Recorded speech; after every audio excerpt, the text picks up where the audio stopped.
오늘은 이스라엘의 거룩한 이라는 제목으로 말씀을 나누겠습니다. 우리가 8월 말까지 이사야서 39장까지를 묵상합니다. 그리고 나머지는 또 이렇게 올해 말쯤에 우리가 살펴보게 되겠습니다. 그래서 이사야서 총 66장을 우리가 살펴보는데요. 이사야서는 워낙 방대하고 깊이가 있는 책이라서 접근하기도 해석하기도 쉽지는 않습니다. 그러나 이사야서가 말하고자 하는 핵심적인 주장 세 가지를 기억하면 다가가기가 훨씬 쉬워질 겁니다. 자, 이사야서가 선포하는 핵심 주장은 크게 세 가지로 요약이 됩니다. 첫째는 이스라엘의 거룩하신 이라는 이름으로 불리는 하나님께서, 우리 이사야서를 보면 이스라엘의 거룩하신 이라는 표현이 한 20여 회 나오게 됩니다. 성경 전체를 통해서 가장 많이 기록되고 있죠. 자, 그래서 하나님께서 피조물과 온전히 구별되시며 거룩하다는 것은 우리와 전적으로 구별되시는 분이죠. 인간의 가정한 위선을 심판하시는 초월적인 존재로서 예배를 받으실 유일한 분이 되신다는 것입니다. 자, 이스라엘은 자신이 드리는 예배를 받으시는 분이 거룩하신 하나님이신 것을 알아야 합니다. 오늘 우리도 이곳에 누구에게 예배드립니까? 하나님께 예배드리는데, 우리가 예배드리는 하나님은 거룩하신 하나님이십니다.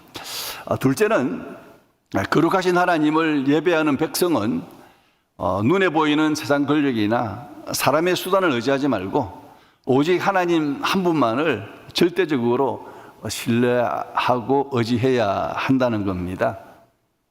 사람을 의지하지 말고 하나님을 의지하라는 것이 이사야서의 핵심 주제가 되겠습니다. 이스라엘은 예배를 받으시는 하나님께서 자기들이 의지해야 할 대상과 다르지 않다는 것을 알아야 합니다. 예배드리는 대상과 우리가 의지하는 대상이 다르면 안 된다는 거죠. 셋째는 하나님께서 죄로 눈먼 백성을 뼈아픈 심판과 연단의 과정을 거치게 하시나 이것은 멸망이 아니라 마침내 남은 자를 구원하시고 온전한 예배 공동체로 회복시키기 위한 하나님의 약속이라는 겁니다. 이스라엘은 하나님의 존엄한 심판 중에서도 그의 회복하시는 사랑을 잊지 말아야 했습니다. 자, 이사야서의 세 가지 핵심 주제 여러분 기억하시나요? 첫째, 이스라엘의 거룩하신 이를 예배하라. 둘째, 사람이 아니라 하나님만을 의지하라. 셋째, 심판하시는 목적은 회복임을 믿으라입니다. 자, 이사야서의 이 세 가지 핵심 주제를 마음에 품으면 우리는 이사야서라는 거대한 말씀의 숲을 헤매지 않고 우리를 향한 하나님의 뜨거운 심장 소리를 듣게 될 겁니다. 갑자기 컴퓨터에 문제가 생겼네요. 괜찮습니다. 제가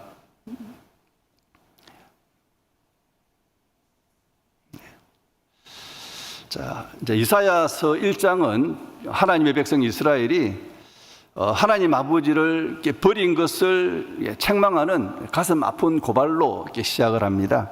1장 4절 보시면요, 슬프다 범죄한 나라여, 허물진 백성이요, 행악의 종자여, 행위가 부패한 자식이로다.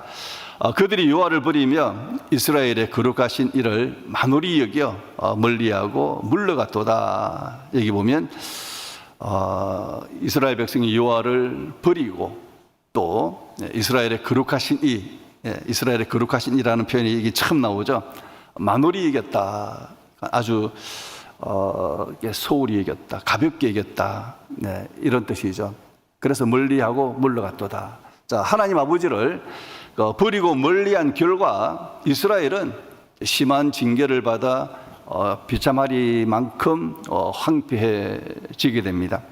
그러나 하나님은 공의의 심판 중에도 긍휼을 잊지 않으시므로 이들을 완전히 멸하지 않으시고 회복을 위한 씨앗을 조금 남겨두십니다.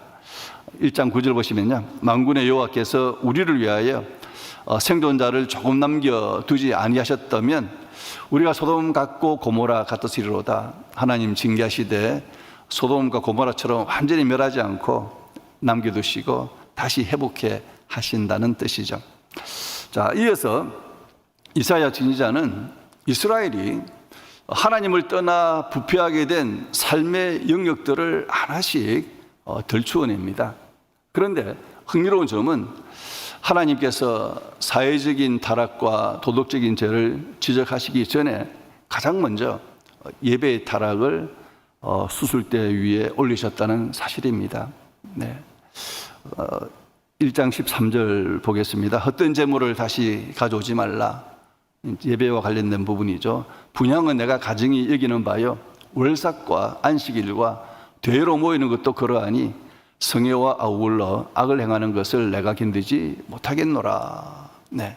자, 이스라엘 예배의 타락은 성회와 아울러 악을 행하는 것, 예배 드리면서 또 죄를 짓는 것, 네. 곧 예배가 삶으로 이어지지 않은 것, 네. 예배와 삶의 불일치가 예배의 타락이었습니다. 왜 이사야 선지자는 다른 어떤 문제보다 예배와 관련된 영역을 첫 번째 고발 대상으로 삼았을까요? 하나님께서 예배를 가장 먼저 책망하신 이유는 모든 죄의 뿌리가 결국 하나님과의 관계가 깨어진 것, 곧 예배의 타락에서 시작되기 때문입니다. 예배는 지금 나와 하나님과의 관계가 어떠한지를 가감없이 보여주는 영적인 척도 바로미터입니다. 타락한 예배는 이미 타락한 예배, 무너진 예배는 이미 하나님과의 신뢰관계가 깨어졌음을 증명하는 가장 확실한 증거입니다. 하나님을 향한 우리의 우선순위는 늘 예배의 태도로 고스란히 표현되죠. 만약 우리의 삶에서 예배가 뒤로 밀려나 있다면 그것은 이미 우리의 마음 중심에서 하나님이 첫 자리에서 밀려나셨다는 위험 신호입니다. 주일에 세상 일 때문에 예배의 자리를 쉽게 타협하고 비운다면 우리는 삶을 통해서 하나님보다 그 세상 일이 내게 더 중요하다라고 온몸으로 고백하고 있던 셈이 됩니다. 이처럼 하나님과의 관계가 타락했다는 증거는 언제나 예배의 타락으로 가장 먼저 나타납니다. 그리고 하나님과의 관계의 타락은 삶의 모든 영역으로 번지는 치명적인 독소입니다. 네. 하나님 관계가 나빠지면 다른 모든 관계로 영향을 미치게 된다는 말이죠. 하나님을 소홀히 여기는 인생은 결국 이웃 사람들을 소홀히 대하게 되어 있습니다. 하나님께서 주신 십계명 역시 정확히 이 원리 위에 서 있습니다. 십계명의 첫 계명, 네, 나 외에는 다른 신들을 내게 두지 말지니라라는 계명이죠. 그래서 십계명은 이 첫 계명, 하나님과의 관계로 시작합니다. 나 외에 다른 신을 두지 말라. 자, 이 첫 번째 뿌리가 튼튼히 내려진 후에야 비로소 살인과 도둑질과 거짓말을 금하는 이웃과 관련된 계명들이 힘을 발휘하게 됩니다. 그러니까 하나님만을 예배할 때 다른 모든 계명들을 우리가 지킬 수 있다는 거예요. 하나님과 예배가 무너지면 세상에서의 도덕과 윤리, 인간관계도 도미노처럼 무너질 수밖에 없다는 것을 성경은 분명히 보여주고 있습니다. 그러나 예배, 곧 하나님과의 관계가 제대로 회복되면 인간관계도 회복됩니다. 그래서 하나님은 격가지가 아닌 근본적인 문제, 곧 예배의 타락을 가장 먼저 다루신 겁니다. 예배가 병들면 온 삶이 병들지만 반대로 예배가 살아나면 무너졌던 다른 모든 영역도 함께 살아나기 때문입니다.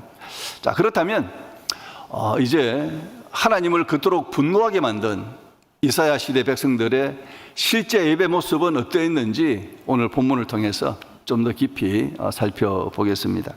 자, 이사야는 기원전 8세기에 활동한 선지자였습니다. 기원전 8세기. 그래서 우리가 그냥 기원전 빼고 8세기 예언자라고 부릅니다. 네. 그러니까 지금으로부터 한 2700년 전의 사람이죠. 동시대 선지자로 여러분이 잘 아시는 아모스 선지자, 호세아 선지자, 미가 선지자가 있었습니다. 이제 아모스와 호세아는 주로 이제 북이스라엘 향해서 예언을 했고요. 이사야와 미가는 남유다를 향해서 예언을 했던 선지자입니다. 자, 여로보암 2세 여러분 들어보셨나요? 여로보암 2세. 이때 북이스라엘이 경제적으로 부유함을 누립니다. 그래서 여로보암 2세가 통치했던 북이스라엘과 또 우시아가 통치했던 남유다는 동시대 왕인데요. 유례없는 경제적인 풍요를 누렸습니다. 여러분 경제적인 풍요 누린 기억이 나나요? 예, 하여튼 부산은 제가 개척하면서부터 경제적으로 좋았다는 말 한 번도 못 듣고 지금 지내고 있습니다. 이렇게. 아마 그 전에 우리가 이렇게 80년대, 90년대는 막 부흥하고 이런 좀 경제적인 풍요를 누렸던 것 같습니다. 네. 자, 그래서 이 경제적인 풍요를 힘입어서 예루살렘 성전도 호황을 누렸습니다. 예, 우리 80년대, 90년대 교회 교인들이 몰려오고 헌금도 많아지고 교회가 이렇게 좀 부유해지는 뭐 그런 적이 있었죠. 정말 성전으로 올라가는 길은 그야말로 인산인해였습니다. 성전 마당을 밟는 예배자들로 성전은 발 디딜 틈이 없을 정도였습니다. 희생제물로 드려질 소와 양들의 울음소리가 예루살렘 성전을 가득 채웠고요. 제단 위에서 타는 희생제물의 연기가 그치지 않고 하늘로 올라갔고, 네, 거기에다가 고기 타는 냄새는 식욕을 자극했습니다. 우리 교회 앞에도 고깃집 지나가면 냄새가 어찌나 좋은지요. 고기 타는 냄새가 정말 좋습니다. 안식일이면 성전은 더욱 활기를 띠었고, 월삭이 되면 나팔 소리가 울려 퍼졌고, 유월절이나 뭐 이렇게 초막절이나 이런 뭐 칠칠절 같은 절기가 되면 전국 각지에서 올라온 순례자들로 성전은 뜨겁게 달아올랐습니다.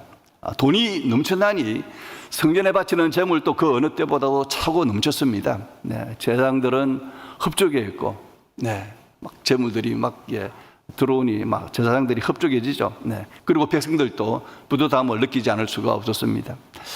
겉으로 보기에는 이스라엘의 신앙은 무시할 수 없을 만큼 대단했습니다. 네, 예배의 외형적인 모습은 가볍거나 소홀히 다루어진 것으로 보이지 않았습니다. 어쩌면 오늘 우리의 예배는 외형적인 모습에서도 이 시대보다 낫다고 말하기가 힘들 것 같습니다. 이제 예루살렘 성전 예배를 조금 더 자세히 들여다보겠습니다. 한 사람이 방금 제사를 마치고 예루살렘 성전을 빠져나가고 있습니다. 이 사람은 방금 제단에 비싼 순양을 제물로 드리고 마음에는 가득한 평안을 안고 돌아가는 길이었습니다. 이 사람은 속으로 하나님에게 값비싼 제사를 드렸으니 내가 지은 죄는 깨끗이 씻겼을 것이야 라고 말하면서 성전문을 기분 좋게 빠져나갑니다. 그런데 성전을 빠져나오자마자 이 사람의 표정이 바뀝니다. 길가에서 구걸하는 고아와 가난한 가부의 눈을 마주치자 바로 차갑게 고개를 돌려버리죠. 오히려 가부에게 빌려준 돈을 독촉할 생각에 빠지게 됩니다. 안식일이 지나면 가부에게 빌려준 돈을 독촉해야지, 이왕이면 법정에 뇌물을 져서 이 가부의 밭을 내 소유로 빼앗아야지. 네. 이 사람은 방금 하나님에게 제물을 드린 손으로 연약한 자들의 피와 눈물을 흘릴 생각을 합니다. 어찌 이 한 사람뿐이었겠습니까? 성전에서 기도드리던 상인은 시장에 돌아가서 저울을 속입니다. 네. 재판장에서는 뇌물을 받은 재판관은 가난한 사람의 송사를 외면하죠. 판결을 굽게 만듭니다. 또 힘있는 자들은 가부의 재산을 빼앗고 고아의 권리를 짓밟습니다. 거리에는 뇌물이 오가고 권력자는 사리사욕을 채우는데 혈안이 되었습니다. 이게 그 당시 이스라엘의 모습이었습니다. 정치하는 자들은 하나님을 믿는다고 예배하였지만 성전을 빠져나온 후에는 정세를 따지면서 강대국을 의지했습니다. 애굽과 손을 잡을지 아수르에게 조공을 받을지는 골무리 계산하면서도 하나님의 뜻을 묻지 않았습니다. 이들은 입술로 여호와는 우리의 하나님이시다라고 고백했지만 실제 삶에서는 강대국을 더 의지했습니다. 이들은 예배의 대상인 하나님께서 만유의 주인이신 것을 믿지 않았습니다. 그런데도 이들은 자신의 문제가 무엇인지 깨닫지 못했습니다. 성전에서 제사드렸고 기도했으니 하나님께서 자신에게 복을 주실 것이라고만 생각했습니다. 이들은 성전의 하나님이 삶과 전쟁에서도 주인이신 것을 망각했습니다. 이스라엘 예배의 문제는 외형적인 것이 아니라 삶과 불일치라는 내면적인 것이었습니다. 이들은 삶과 분리된 예배를 드렸고 하나님은 이러한 예배를 가증하게 여기고 분노하셨습니다. 이스라엘의 거룩하신 하나님은 이사야 선지자의 입을 빌어서 성전 마당 가득 울려 퍼지도록 무서운 호령을 지르셨죠. 1장 11절 12절 여호와께서 말씀하시되, 여호와께서 이사야 선지자의 입을 통해서 말씀하십니다. 너희의 무수한 재물이 내게 무엇이 유익하뇨? 나는 순양의 번제와 살찐 짐승의 기름에 배불렀고 나는 수송아지나 어린 양이나 순념수의 피를 기뻐하지 아니하노라. 너희가 내 앞에 보이러 오니 이것을 누가 너희에게 요구하였느냐? 내 마당만 밟을 뿐이니라. 이스라엘 사람들이 제사를 소홀히 드린 게 아닙니다. 풍성히 드렸지만 하나님께서는 받기 싫다고, 가증하다고 말씀하시는 거죠. 이사야 선지자의 강력한 외침은 성전 예배에 찬물을 끼얹었습니다. 이 말을 들은 백성들은 기가 막혔죠. 아니 하나님, 우리가 율법대로 안식일과 월삭도 지키고 절기도 지키고 이렇게 비싼 제물도 가득 드렸는데 왜 기뻐하지 않으십니까? 이들은 자신들의 예배가 외형적으로 화려했는데도 무엇이 문제인가를 따지는 질문을 하나님께 이렇게 드렸던 거죠. 이들의 질문에 하나님은 이들의 손을 가리키며 정말 뼈를 때리는 말씀을 던지시죠. 1장 15절 너희가 손을 펼 때에 이제 제물을 드릴 때나 기도할 때 손을 펴기나 하겠죠. 내가 내 눈을 너희에게서 가리고 너희가 많이 기도할지라도 내가 듣지 아니하리니 이는 너희의 손에 피가 가득함이라. 하나님은 이들이 피가 가득한 손으로 제물을 드렸다라고 책망하셨습니다. 하나님은 이들의 삶과 철저히 분리된 예배를 책망하신 겁니다. 이사야 때 이스라엘 백성이 드린 예배는 가면 무도회와 다르지 않았습니다. 성전에 올 때는 예배자라는 거룩한 가면을 쓰고 성전을 벗어나면 그 가면을 벗어 던져버리고 탐욕과 불의의 민낯으로 살았죠. 그렇다면 오늘 우리의 예배를 하나님께서는 어떻게 바라보실까요? 하나님은 우리의 예배도 받지 않으시겠다고 고개를 돌리지 않으실까요? 우리는 그것도 모르고 하나님께서 고개를 돌리시는 예배를 애써 드리지 않습니까? 심심찮게 뉴스에 올라오는 기독교인의 범죄가 우리의 마음을 아프게 하죠. 그렇다면 하나님 마음은 얼마나 더 아프시겠습니까? 최근에도 교회 재정을 사유재산으로 여긴 대형교회 목사의 헌금 횡령 사건, 몇 푼이 아닙니다. 수억 대 수십억 대 이걸 횡령을 하는 사건이 터졌고, 또 대안학교로 교육의 학비를 챙긴 자들이 어린 학생들에게는 언어폭력 등 학대를 하는 사건이 있었고요. 담임 목사가 또 교회 부교육자에게 심한 욕설을 퍼부은 사건 등 때문에 사회적인 물의를 일으켰습니다. 이것은 일부 교회 지도자들만의 문제가 아니라 주일에는 하나님을 찬양하면서 월요일부터 사양 속에서 수단과 방법을 가리지 않고 이익을 취하려는 우리 그리스도인들의 잠재적인 모습 을 보여주는 거죠. 오늘 한국 교회의 예배 역시 8세기 이스라엘의 가면 무도회와 슬프도록 닮아 있습니다. 우리는 주일 아침이면 가장 단정한 옷을 입고 가장 경건한 표정을 지으며 예배당으로 향하죠. 두 손을 높이 들고 뜨겁게 찬양하고 눈물을 흘리고 기도하고 정성껏 헌금을 드립니다. 겉으로 보기에는 정말 하나님을 사랑하는 신앙인의 모습이 아닐 수가 없죠. 그러나 문제는 예배가 끝난 후입니다. 성전문을 나서는 순간 우리는 너무나 쉽게 또 그리스도인이라는 가면을 벗어버립니다. 월요일부터 토요일까지 이어지는 삶 속에서는 남보다도 더 가지려는 탐욕이 여전히 우리의 마음을 지배하고 경쟁에서 이기기 위해서 진실을 희생시키기도 하며 이웃의 아픔에는 무관심하고 약한 자의 눈물에는 눈을 감습니다. 직장에서는 세상의 방식과 타협하고, 가정에서는 가장 가까운 사람에게 상처를 주고, 사회에서는 불의를 보아도 침묵하는 삶을 살아가면서도 또 주일이 오면 아무 일도 없었다는 듯 다시 예배당에 않습니다. 혹시 우리는 주일 예배를 일주일의 모든 삶을 하나님께 드리겠다고 헌신을 다짐하는 시간이 아니라 일주일 동안 쌓인 죄책감을 잠시 드러내는 면죄부 정도로 여기고 있지는 않으신지요? 하나님을 예배하기보다 내 문제를 해결받고 복을 얻고 마음의 위안을 얻기 위해서 서비스를 받는 정도로 생각하고 있지는 않습니까? 삶의 변화 없이 예배만 반복하고 순종 없는 찬양과 회개 없는 기도를 계속 드리면서도 하나님께서 기뻐하실 것이라고 착각하고 있지는 않으신지요? 바로 이것이 8세기 유다 백성들이 빠졌던 함정이었습니다. 그들은 넘치는 제사를 드렸으나 삶은 하나님을 떠나 있었고 절기를 철저하게 지켰으나 정의는 버렸으며 성전을 열심히 찾았으나 정작 하나님은 찾지 않았습니다. 하나님께서는 그런 예배를 향해서 내가 그것을 견디지 못하겠노라고 선언하셨습니다. 오늘 우리의 예배도 다르지 않습니다. 삶이라는 제물 없이 행식적인 예배만 드리고 거룩한 삶 없이 거룩한 모양만 남아있다면 하나님께서는 우리의 예배보다 우리의 삶을 먼저 판단하실 겁니다. 어쩌면 오늘 또 하나님께서는 이사야 시대와 똑같이 단식하시며 말씀하실지도 모릅니다.